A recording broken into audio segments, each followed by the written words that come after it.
Hi guys, I'm your YouTuber teacher. Today we are doing ratio and proportion, introduction of ratio and proportion. So ये topic जो है ये बिल्कुल like kind of related fraction की तरह ही है. इसमें बिल्कुल भी मतलब मुश्किल वाली कोई चीज़ नहीं है.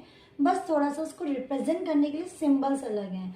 लाइक फ्रैक्शन में आप अपॉन में लिखते हो, रेशियोज में आपको 2 डॉट से एक्सप्लेन करना है. तो फर्स्ट हम स्टार्ट करते हैं कि रेशियो क्या होता है. इस वीडियो में मैं आपको रेशियोज के बारे में बताऊंगी कि रेशियो को कैसे डिनोट करते हैं, कैसे वो क्या चीज़ रिप्रेजेंट करता है, और प्रोपोर्शन कैसे होता है. 4 टर्म्स होती हैं, आर दे इन प्रोपोर्शन, आपको ऐसे बताया जाता है. तो वो सब मैं आज आपको बताने जा रही हूँ. तो सबसे पहले स्टार्ट करते हैं रेशियो से. रेशियो क्या होता है, व्हाट इज रेशियो. रेशियो क्या है, जब हम टू क्वांटिटीज को, टू नंबर्स को कंपेयर करते हैं. लाइक एक दूसरे से हम कंपेयर कर रहे हैं कोई भी दो नंबर्स को, कोई भी दो क्वांटिटीज को, तो हम उसको डिवीजन मेथड से डिनोट करते हैं. राइट, जो हम उसको कंपेयर करते हैं बाय यूजिंग डिवीजन मेथड, तो दैट इज कॉल्ड रेशियो.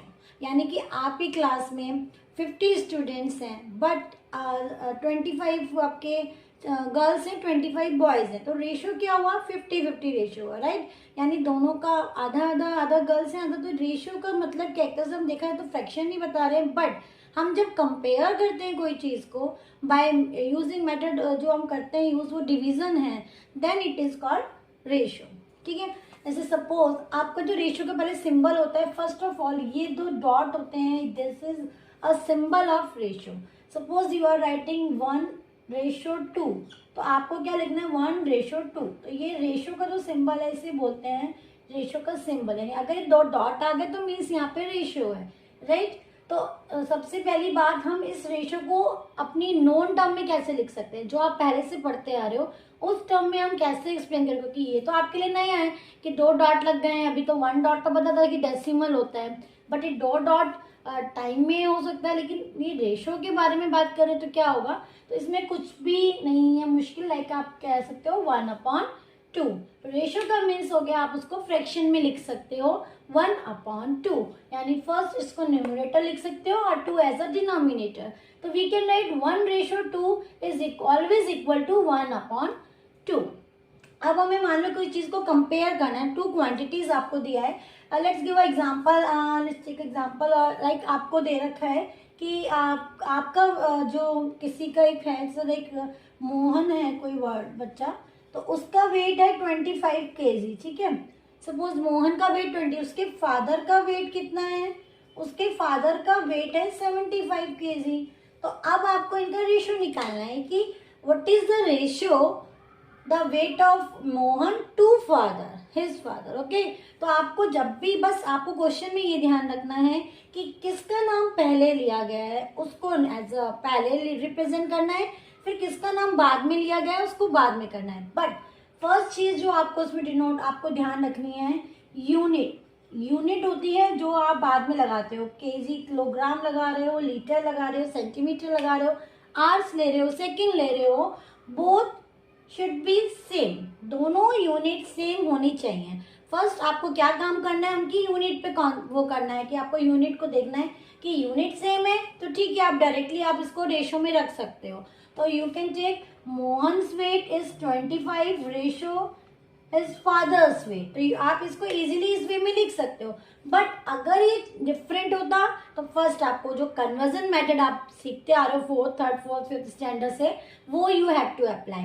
कि अगर सपोज ये आपको ग्राम में होता तो आपको 1000 से डिवाइड करते हो, जैसे कि आप जानते होंगे अगर कोई भी कन्वर्जन करना होता है. राइट, तो इसमें अभी आपको क्या करना है, तो 25 और 75 है, तो आपने डायरेक्टली देखा केजी है, ओके आपकी सेम है, तो आप इसको रेशियोज में रख सकते हो. अब इसमें एक चीज और आपको बेनिफिट है. अब मैंने अभी बताया आपको रेशियो में आप होता है तो आप क्या कर सकते हो, फ्रैक्शन में. फ्रैक्शन में आपने लिखा 25/75. अब आपको इसको भी लोएस्ट टर्म में लाना है.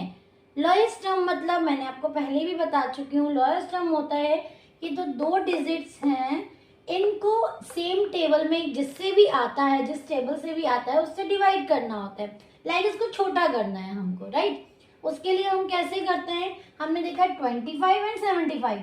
तो ये दोनों डिजिट जो है मैक्सिमम बड़े से बड़ा किस नंबर में आती है, छोटे छोटे ठीक है, आप बता लो कि 5 में आती हैं, बट हमें क्या करना है, इसको बिल्कुल लास्ट एंडिंग तक लेके जाना है। तो कभी भी लोएस्ट टर्म में करते हैं तो बड़े नंबर से सोचते हैं। आप एलसीएम निकाल रहे हो तो छोटे नंबर से सोचोगे जो प्राइम नंबर होगा, बट आप यहाँ पे लोएस्ट टर्म में कन्वर्ट कर रहे हो तो you have to think the biggest number which is common to both the number 25 and 75 also. तो अभी आपने देखा कि 25 अगर हम आपकी तरह से चलते हैं कि ठीक है आपने कहा 5 से डिवाइड होता है, तो हम अब इसको 5 से करेंगे इस टाइप से, दोनों को सेम डिजिट से, तो आपके पास आएगा 5 5 जा 25, तो 5 ही आ गया। और सिमिलरली यहाँ पर कितना आएगा 15 जब आप डिवाइड करोगे। बट क्या ये लोएस्ट टर्म है? No, because 5 and 15 also come in one table that is 5, है ना। जब तक ये दोनों एक टेबल में आते जाएंगे हम फर्दर इसको करते जाएंगे। इस टाइप से आपने करा अगेन 5 से, तो यू विल गेट 5 1 जा 5 5 3 जा 15। अब 1 एंड 3 क्या ये हैं लोएस्ट टर्म में? क्या ये दोनों एक टेबल में आएंगे? 1 को छोड़ दो, 1 से नहीं देखना होता हमको, राइट। तो 1 एंड 3 एक टेबल में आते हैं, किसी टेबल में नहीं आते, दैट्स इट। यानी ये आपको आंसर मिल गया 1/3 you can write as a ratio because we are doing ratio. तो question is in the ratio, तो you have to write answer is also in the ratio. Question में रेशियो है, answer में भी रेशियो होना चाहिए। ओके, अभी मैंने 5 से 2 टाइम करा ना, अब मैं इसको आपको अनदर मेथड करके दिखाती हूँ विच आई इधर देखिए 25 75 both the numbers will come in biggest. सबसे बिगेस्ट डिजिट कौन सी है जो दोनों नंबर एक ही टेबल में आते हैं? That is 25। तो अब हम क्या करेंगे 25 से कर रहे हैं, राइट। तो 25 1 जा 25 25 3 जा 25। कितना इजी हो गया ना, वन स्टेप में आपका आंसर आ गया है। इसमें मिस्टेक्स के चांसेस भी होते हैं, कई बच्चे डिवाइड करने में गड़बड़ कर देते हैं, जल्दी जल्दी में कुछ और लिख देते हैं। और सेकेंड थिंग आपको इसमें क्या करना है, कई बच्चे होते हैं डायरेक्ट भी कर सकते हैं, जिनको कट करना आता है वो कट भी कर सकते हैं। ये उनके लिए जिनको अभी कट करना नहीं आता है, लोएस्ट टर्म में कन्वर्ट करने के लिए ये प्रोसेस बेस्ट रहता है स्टार्टिंग में, राइट। उसके बाद आप धीरे धीरे आपको प्रैक्टिस होगी तो आप कटिंग करना भी सीख जाओगे, that is best method for further classes ना। आप 9th 10th में आओगे तो आपको कट करने में ज़्यादा ईजी रहेगा और करना ही पड़ेगा, वही बेस्ट है। बट अभी स्टार्टिंग पॉइंट है तो आप करो, लेकिन छोटे नंबर से ना सोच के बड़े नंबर से सोचो। Think about a big number कि दोनों टेबल किस बड़े से बड़े नंबर में आते हैं, उससे आपको उनको डिवाइड करना है, राइट। आपको आंसर मिल गया 1/3 that should be written in 1:3 because question आपका रेशियो का है, आंसर भी रेशियो में होगा। तो आप सिंपल से लिख सकते हो कंपेयर। अब हमने क्या करा, कंपेयर करा, किसको कंपेयर करा? मोहन के वेट को एंड हिज फादर वेट। तो हमने इनको कंपेयर करा तो उनका जो रेशियोज आया वो 1:3 आया। तो फर्स्ट आपको यूनिट देखनी है, is it same, unit same है तो आगे चलना है, नहीं सेम है तो first you have to convert. जो कोई भी एक अच्छा कन्वर्जन के लिए हम क्या करते हैं बच्चे, कई बारी किलोग्राम और ग्राम में सपोज होता, ओके। तो इजी किस में रहता है? अब जिसको डेसिमल, मोस्टली बच्चों को डेसिमल पसंद नहीं है, डेसिमल करना अवॉइड करते हैं, तो उस केस में हमेशा ध्यान रखना अगर आपको कन्वर्ट करना है तो आप स्मॉल यूनिट में करना टिल जब तक कि क्वेश्चन में गिवन ना हो कि आपको इस यूनिट में आंसर देना है। अगर क्वेश्चन में आता है, हालांकि रेशियोज तो आप किसी भी यूनिट में करना, आंसर जो होगा वो सेम ही होगा। तो आपको क्या करना है, स्मॉल यूनिट में कन्वर्ट करना है जिससे डेसिमल से बच सको। ये मैं वो चीजें बता रही हूँ जिसमें बच्चे जनरली मिस्टेक करते हैं, क्योंकि डेसिमल आता है, बच्चे 90% बच्चे मिस्टेक करते हैं, उसको कैलकुलेट करना नहीं आता है उनको, उसमें डेसिमल की पोजीशन गलत लगा देते हैं। तो इससे बचने के लिए सिर्फ यही रहेगा कि आप स्मॉल यूनिट में कन्वर्ट करो, न कि बिग यूनिट में। तो ये आपका रेशियो है। रेशियो में आपको अभी ये समझ में आ गया क्या क्या हम निकालते हैं, राइट। नेक्स्ट हम बात करते हैं इक्विवेलेंट फ्रैक्शन की। इक्विवेलेंट फ्रैक्शन क्या है, राइट। इक्विवेलेंट फ्रैक्शन क्या होता है, सपोज आपको 4:3 का रेशियो दिया हुआ है, ठीक है। अब हम इसके अगर आपको एक और रेशियो दिया है लाइक 16:12 का रेशियो, ओके। तो अब आपको बताना है कि ये इक्विवेलेंट है कि नहीं है, राइट। तो इक्विवेलेंट फ्रैक्शन में क्या होता है, इक्विवेलेंट रेशियोज क्या होते हैं जो हम कहते हैं, आपने फ्रैक्शंस में तो पढ़ा होगा कि अगर सेम उसको लोएस्ट टर्म में कन्वर्ट करना है, अगर दोनों सेम आते हैं तो दैट मीन कि ये आपके इक्विवेलेंट फ्रैक्शन है, right. Similarly for ratio, ratio में भी सेम है। आपको क्या करना है, फर्स्ट आपको इसको अपॉन में you can write, I have already told you, and then this one answer you can write 16/12। ये ऑलरेडी लोएस्ट टर्म में है, can not do in lowest term further, okay. Now 16 and 12, क्या ये एकदम same उसमें है? नहीं। क्यों? क्योंकि दोनों both will come in same table. 16 and 12 किस टेबल में आते हैं? ये 4 के टेबल में। तो एग्जैक्टली हमारा वही मेथड रहेगा, 4 के टेबल में आते हैं, इसलिए we have to divide it by 4 and the answer is 4 4 जो 16, 4 3 जो 12। तो आंसर क्या आया आपका? 4:3 आया ना, यानी कि 4:3 इसका आंसर है। और ये ऑलरेडी 4:3 था, तो दोनों सेम आ रहे हैं ना, डेट्स मीन ये दोनों क्या हो गए? इक्वलेंट रेशियोज हो गए हैं। ठीक है, तो आपको क्या करना है? इक्वलेंट रेशियो फाइंड आउट करने के लिए क्या करना होता है? जस्ट उसको लोएस्ट टर्म में कन्वर्ट करना है, इसलिए कहते हैं लोएस्ट टर्म करना आपको आना चाहिए अच्छे से। तो आपने करा और उसके बाद देखा यस दोनों इक्वल है, both are equal, then yes it is in lowest term. तो yes they are in proportion या रेशियो, इक्वलेंट रेशियो। अच्छा, अभी इसके बाद एक चीज और बच्चे ध्यान से देना, गलती क्या करते हैं? 3:2 रेशियो आपको दिया हुआ है, ठीक है, तो क्या 2:3 these are also equivalent ratios? क्या ये इक्वलेंट रेशियोज हैं? तो बच्चे समटाइम गलती कर देते हैं, यस 3 और 2 तो है, 2 and 3 दोनों सेम। नो, ये इक्वलेंट रेशियो नहीं है, because we can write is 3/2 and this one is 2/3। बहुत डिफरेंस है दोनों में, राइट। 3/2 मीन्स आपके पास क्या है?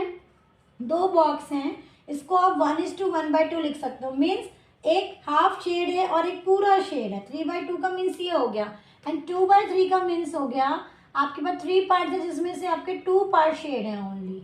ओके, तो ये इक्वल नहीं है। इक्वल तब होते हैं जब 3 इधर होता है और 2 इधर होता है, राइट। तो इस चीज में कंफ्यूज मत हो ना कि 3:2 and 2:3 are they equivalent ratios? No, okay, they are not in equivalent ratios. तो ये आपको समझ में आ गया अच्छे से इक्विवेलेंट रेशियोज का मीनिंग और इसमें क्या गलती करते हैं उसके बारे में भी। चलिए अब पढ़ते हैं प्रोपोर्शंस के बारे में। प्रोपोर्शंस क्या है? ये भी कुछ ऐसा मुश्किल नहीं है। प्रोपोर्शन का सिंबल होता है 4 डॉट, लाइक 2 डॉट में 2 डॉट और मिला देते हैं, this is called proportion. That is ये सिमिलर होता है, इक्वल के सिमिलर होता है। लाइक इसमें आपको 4 क्वांटिटीज दी जाती हैं, like A, B and C and D, ठीक है। तो इसके अंदर जैसे आपको रेशियो दिया था A:B and proportionate to C:D, इस टाइप से लिखा हुआ आएगा। ABCD, I am taking ABCD, you can take any number like 2, 3 and 6 and 9। Suppose आपको ये लिखा हुआ आ गया फॉर एग्जाम्पल, राइट। तो अब आपको प्रोपोर्शन का मतलब होता है, आपको ये चेक करना है कि इज दिस इक्वल। प्रोपोर्शन का मतलब है कि ये दोनों रेशियोज जो आ रहे हैं ये इक्वल होना चाहिए। इनडायरेक्टली आपको इक्वल रेशियोज फाइंड आउट करना है, कि चेक करना है कि इक्वल रेशियो है कि नहीं। एक तरह से यही क्वेश्चन हो गया है। और इसके अंदर एक चीज ध्यान रखना, 1 मार्क्स में क्वेश्चन आ जाता है कि एक्सट्रीम टर्म कौन सी है, मिडल टर्म कौन सी है। तो ये जो फर्स्ट वाली टर्म होती है इसे, और ये लास्ट वाली टर्म जो होती है ये, तो फर्स्ट एंड लास्ट टर्म को बोलते हैं extreme terms. Which one? First and last term. और ये जो बीच में होती है ना, ये बॉक्सेस, ये दो रहेगी जो बीच की, इनको बोलते हैं मिडल टर्म। ओके, तो ये आपको 1 मार्क्स में भी पूछ सकते हैं, आपके बुक में क्वेश्चन है इससे रिलेटेड, तो ये आपको पता होना चाहिए, क्योंकि because you are doing ratio and proportion, तो उससे रिलेटेड टर्म्स तो थोड़ी नोन होनी चाहिए, राइट। तो इसमें फर्स्ट एंड लास्ट टर्म को एक्सट्रीम टर्म्स बोलते हैं। बीच की जो 2 टर्म्स होती हैं लाइक बी एंड सी, उसको बोलते हैं मिडल टर्म। तो आप इसको 2/3 एंड 6/9 लिख सकते हो इन फ्रैक्शन टर्म्स में, ठीक है, क्योंकि रेशियोज को we can write in fraction, right. अब ये तो ऑलरेडी आपका क्या है, अभी हमको नहीं पता ये प्रोपोर्शन में, सपोज आपको चेक करने हैं these are 4 quantities, are they in proportion, is it true? क्या ये स्टेटमेंट ट्रू है? इस टाइप से क्वेश्चन पूछते हैं। उसमें क्या करना है आपको? 2/3 लिया, ओके, ये लोएस्ट टर्म में ऑलरेडी है, लीव इट। 6/9 लिया, ये लोएस्ट टर्म में है, नहीं है। क्यों? क्योंकि दोनों एक टेबल में आते हैं। किस टेबल में आते हैं? 3 के टेबल में। तो we have to divide by 3 and we will get 3 2 6, 3 3 9। क्या इक्वल आ रहा है 2/3 2/3? यस। तो हम लिख सकते हैं yes 2:3 proportionate to 6:9 is true, यानी ये स्टेटमेंट आपकी ट्रू है, यानी these 4 quantities are in proportion. Proportion का मीन समझ में आ गया, लाइक 4 टर्म्स आपको गिवन होंगी, 2 इस साइड 2 इस साइड, दोनों के बीच में रेशियोज होगा, जैसे कि ये बताया गया है, ये रेशियोज गिवन है, राइट। लास्ट और फर्स्ट टर्म को एक्सट्रीम टर्म्स बोलते हैं, बीच की 2 टर्म्स को लाइक बी एंड सी उसको बोलते हैं मिडल टर्म। ठीक है। कई बुक्स में एनसीईआरटी में आई डोंट थिंक ऐसा है कि बीच में से कोई एक टर्म 3 टर्म्स दे देते हैं, एक टर्म मिसिंग होती है, तो हम क्या करते हैं उसमें बी को ही 2 बार ले लेते हैं। कहीं उसमें है, अगर ऐसा है तो आप प्लीज मुझे कमेंट बॉक्स में बताइएगा, तो मैं उसके ऊपर एक दोबारा से अलग से बना दूंगी। बट एनसीईआरटी में 6 में जनरली जितनी भी है उसमें यही दिया हुआ है, A is to B and C is to D, 4 terms दी हुई हैं। ओके, तो ये 2 टर्म्स का अलग रेशियो है, आपको फाइंड आउट करना है। लाइक फ्रैक्शन की तरह से लोएस्ट टर्म में लाना है जो लोएस्ट टर्म में नहीं है, राइट। इफ अगर ये भी नहीं होती तो इसको भी हमें लाना होता है। ओके, और उनको फिर हमने चेक करा, आर दे इक्वल, अगर फ्रैक्शंस इक्वल है तो yes they are in proportion, यानी दीज 3 नंबर्स। लाइक कौन कौन से, 2, 3, 6 एंड 9। सबसे इम्पॉर्टेंट थिंग, एक चीज और ध्यान रखना इसमें जो बच्चे गलती करते हैं, लाइक हमें दिया हुआ है 2, 3, 6 एंड 9, हम इसको चेक कर रहे हैं, are they in proportion, yes, हमारा आंसर यस आया ना, यस, ये ट्रू है कि ये ट्रू प्रोपोर्शन है। बट कभी वो एग्जाम में क्या करते हैं, इस टाइप से पूछ लेते हैं, are they in proportion, no, why, because आपका क्या है 6/9 तो 2/3 होता है। Is it 9/6 is also equal to 2/3? No. Is it equal to 2/3 9:6 ratio? No. 6:9 is 2/3, 9:6 is 3/2। समझ में आया? अगर हम 9/6 करेंगे तो 3/2 आएगा, तो ये तो इसके रेशियो में नहीं आएगा ना, क्योंकि हमने अभी प्रूव किया कि 6/9 2/3 आ रहा है, ना कि 9/6 2/3 आ रहा है। तो 9/6 2/3 नहीं है, इसलिए 9 पहले नहीं आएगा, जो पहले लिखा है 6 पहले लिखा तो 6 ही पहले आएगा। ये चीज़ ध्यान रखना हमेशा, जो ऑर्डर दिया हुआ है वो ही आपको फाइंड आउट करना है। अपने आप से ऑर्डर चेंज करके फाइंड आउट मत करना कि आप इसको और इसको एक्सट्रीम बना लो, या इसको एक्सट्रीम बना लो, या किसी को भी मिडिल टर्म बना दो, ऐसा नहीं करना है। जो आपको ऑर्डर दिया हुआ है क्वेश्चंस में उसको ही आपको फॉलो करना है। उसकी फर्स्ट 2 टर्म्स को लेना है this upon this, next 2 terms को लेना है दिस अपॉन दिस, तभी आप कह सकते हो कि this 4 terms are in proportion if answer is true. Okay, और अगर नहीं आ रहा तो ऑब्वियसली अगर पूछते कौन सी है, कि कौन से 2 ऐसे नंबर्स हैं, लाइक कौन सा ऑर्डर ऐसा है जो प्रोपोर्शन में बन रहा है, तब आप इसको अरेंज कर सकते हो अपने अकॉर्डिंग। बट ऐसा जनरली पूछते नहीं है आपके लेवल पे, तो आपके लेवल पे अभी फिलहाल इतना ही पूछेंगे। तो आई होप आपको अच्छे समझ में आया होगा रेशियो एंड प्रोपोर्शन का फंडा। ओके, तो ये था introduction of ratio and proportion. अभी इस चैप्टर में आपका यूनिटरी मेथड रह गया है, वो मैं नेक्स्ट वीडियो में शेयर करती हूँ यूनिटरी मेथड का। और कुछ बच्चों को डेसिमल्स में बहुत प्रॉब्लम हो रही है, तो उसके बाद में डेसिमल की addition, subtraction, division and multiplication पे भी एक वीडियो बनाऊंगी। और